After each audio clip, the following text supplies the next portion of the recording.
Florencia Susana Gunazu lahir di Mendoza, Argentina pada tanggal 30 Maret 1994. Tidak banyak yang bisa diketahui tentang masa kecil dan remajanya. Namun dapat dipastikan kalau olahraga dan khususnya sepak bola menjadi kegemarannya.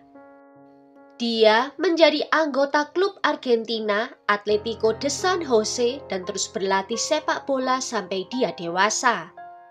Dia juga mengikuti olahraga lain seperti rugby dan crossfit. Ketika dia berusia sekitar 22 tahun, Florencia melahirkan anak pertamanya yang dia beri nama Milo, dan 2 tahun kemudian dia melahirkan Ambar. Masing-masing ayah dari kedua anaknya itu dikabarkan adalah seorang polisi.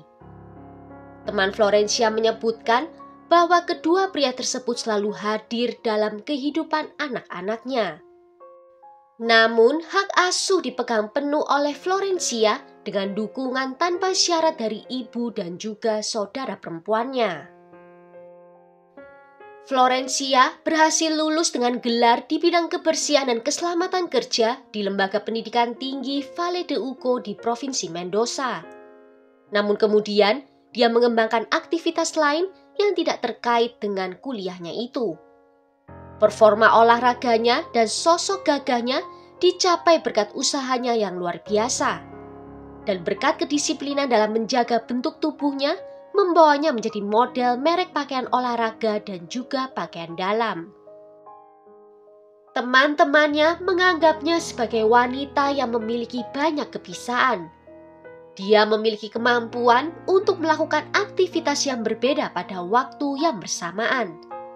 Selain itu, dia juga diketahui sebagai ibu yang sangat baik dan bertanggung jawab.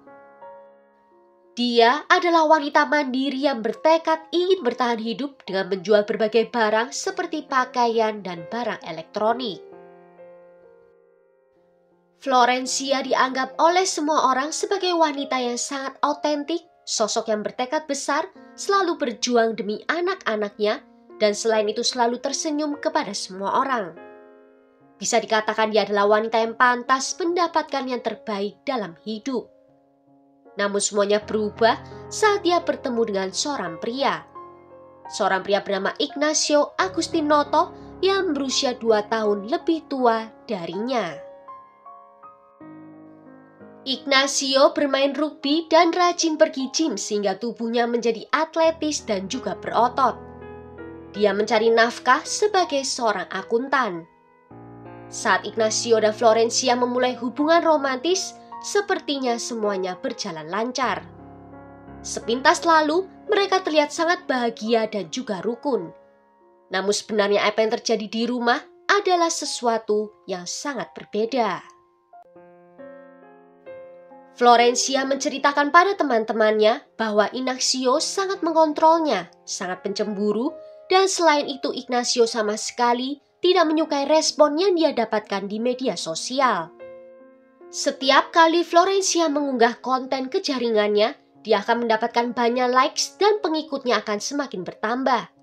Dan Ignacio sama sekali tidak menyukai hal itu. Namun Florencia tidak pernah mempertimbangkan untuk meninggalkan kerjaannya karena itu adalah sumber penghasilan yang sangat penting bagi keluarganya.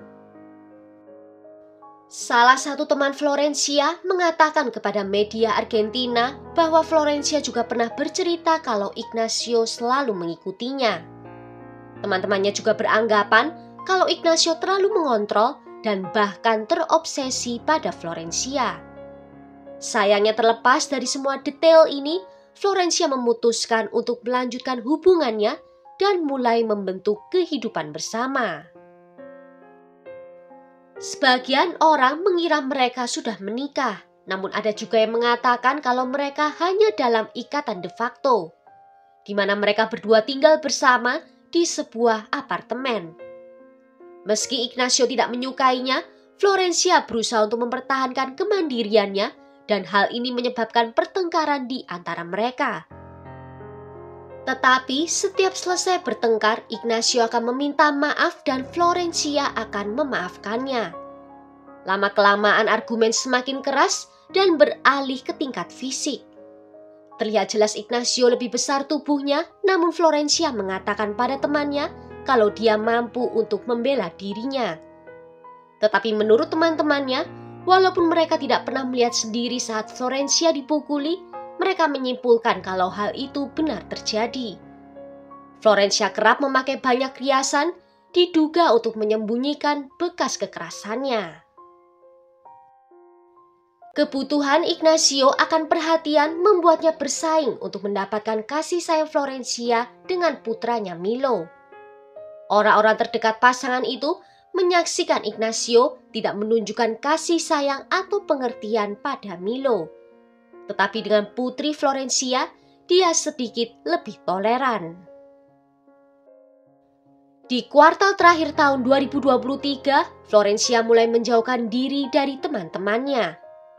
Dia mengatakan kalau Ignacio tidak mengizinkannya. Tetapi ketika Ignacio ikut pergi bersama dengan teman-teman Florencia, Ignacio terlihat sangat bahagia. Dia terlihat menawan dan selalu membuat lelucon. Banyak orang yang percaya bahwa mungkin Florencia melebih-lebihkan apa yang dia katakan tentang Ignacio. Semua orang mengatakan dia adalah pria yang luar biasa, dan karena alasan ini banyak yang mulai berpikir bahwa mungkin Florencia tidak mengatakan yang sebenarnya. Namun, pada akhirnya semua akan menyadari kalau Florencia memang mengatakan yang sebenarnya. Ignacio mulai melarang Florencia pergi ke pelatihan sepak bola, dan karena itu mereka sering bertengkar.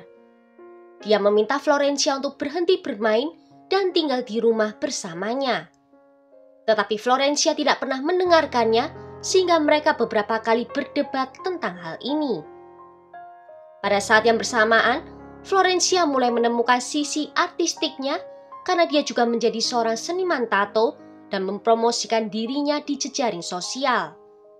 Sesuatu yang sama sekali juga tidak disukai oleh Ignacio. Perkelahian antara pasangan tersebut semakin meningkat hingga terjadi perkelahian fisik, dan bahkan di beberapa kesempatan Florencia harus menelpon ke pihak berwajib. Pada satu kesempatan, Florencia pergi ke kantor polisi ditemani oleh seorang temannya. Tetapi dia lalu mencabut pengaduannya itu karena Ignacio berjanji padanya bahwa dia akan berubah. Namun, meskipun sudah berjanji, tidak ada yang berubah dari Ignacio. Di bulan November 2023, seorang teman kembali menemani Florencia untuk mengajukan pengaduan terhadap Ignacio. Dalam kesempatan tersebut, Florencia menegaskan bahwa dia telah berpisah dengan Ignacio sejak seminggu sebelumnya. Tetapi Ignacio menolak untuk pergi dari rumah. Semua ini makin tak tertahankan, tidak hanya bagi Florencia, namun juga pada anak-anaknya. Dalam pengaduan itu juga, Florencia mengindikasikan bahwa Ignacio telah mencuri uang darinya. Ibu Ignacio yang berasal dari keluarga kaya meminta maaf pada Florencia dan menawarkan untuk mengganti rugi. Salah satu hal yang diminta oleh Florencia adalah dikeluarkannya perintah penahanan karena Ignacio tidak hanya terus tinggal di rumahnya, tetapi mengikutinya kemana-mana. Pihak berwenang mengatakan kepadanya bahwa harus menunggu setidaknya seminggu, barulah perintah penahanan itu dapat dikeluarkan. Sedikit tidak puas dengan semua prosedur birokrasi, Florencia pulang ke rumahnya, di mana temannya selalu menemaninya. Florencia dilecehkan secara psikologis oleh seorang pria kejam yang mengikutinya di semua media sosialnya.